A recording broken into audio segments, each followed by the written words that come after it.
I was working at Richard J. Donovan Correctional Facility, which is a male institution.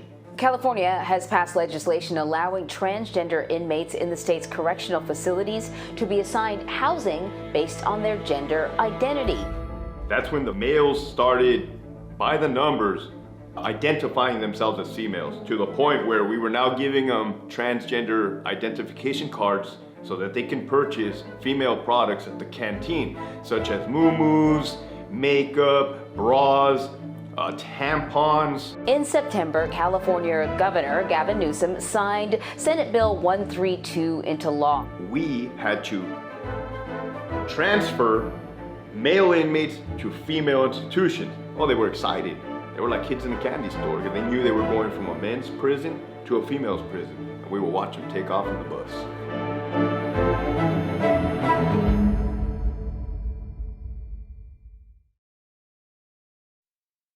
I joined the Army at the age of 17, deployed to Iraq in 2004, got out, and that's when I began my career with the California Department of Corrections in 2006.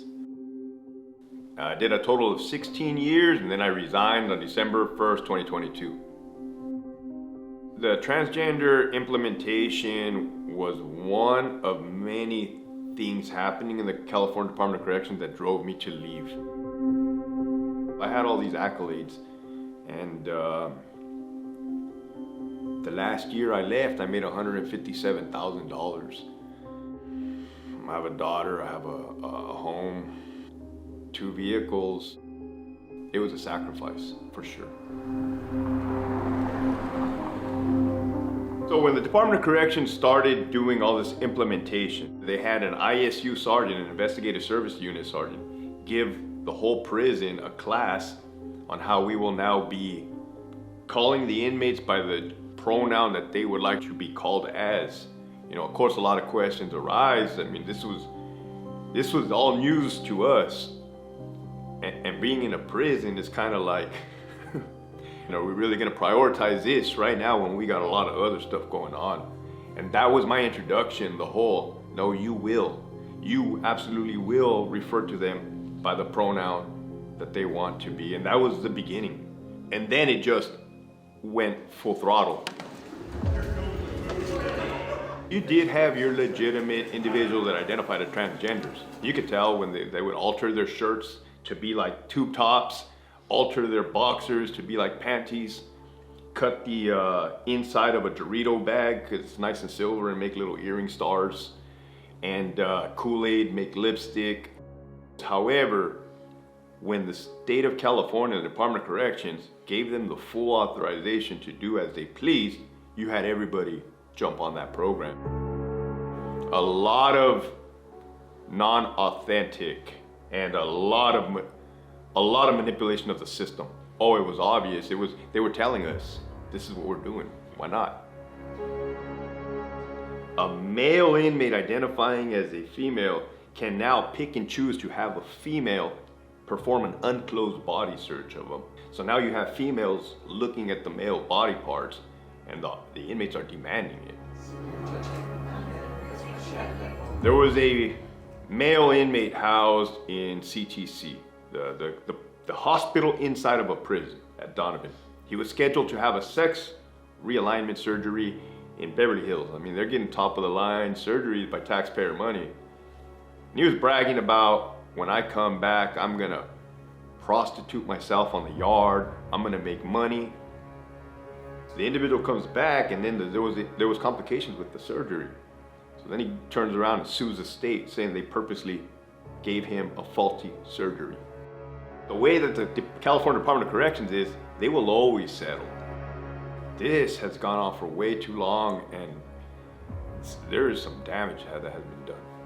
You guys have to be aware of what is actually happening, where your taxpayers' monies are going, how people's voices and cries for help are being suppressed through means of retaliation, corruption. It's dangerous. It's downright dangerous. I was actually probably the first person to step out and speak on it, and I can only hope that more follow suit. What about the housing of male inmates in female prisons, right, that are alleging they're transgender, and they're manipulating the system to take advantage and take what they want. Something needs to drastically change in CDCR, and that change needs to start at the top.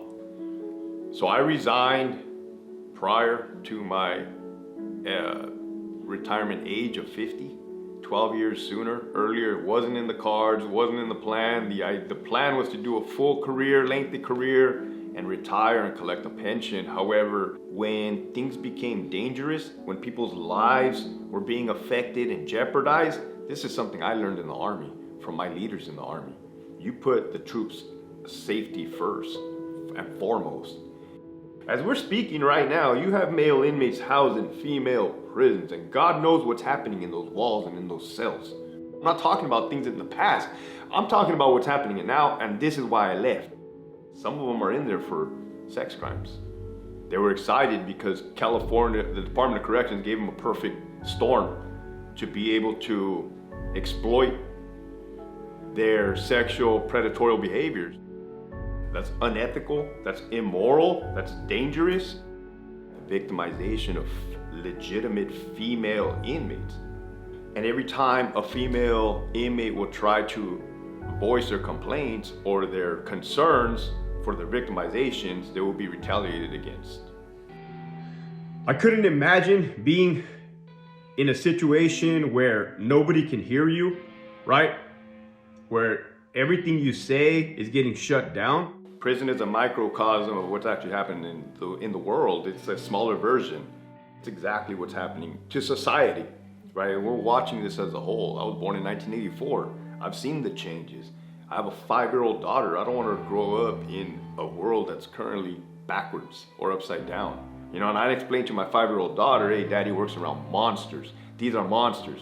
So you give them a green light and a pass to go into these women's facilities, they're chomping at the bits. And the role of a correctional officer, you know, they're simply there opening and unlocking gates. They know it's not right. They know in their heart it's not right. They reach out to me. I mean, it doesn't sit well. See, their job is not to stop the individual from going into there. That he's already been approved through the proper chains to be able to let, you know, the wolf go into the chicken's den. The administration and the powers that be, in my 16 years experience, has always put political agendas, personal gain, over common sense, morals, values, ethics. However, there's also a moral code. There's also an obligation to protect the ones in our custody. They are inmates in our custody. And if you're purposely putting a predator amongst prey, so to say, I don't got to tell you what's going to happen. You know what's going to happen.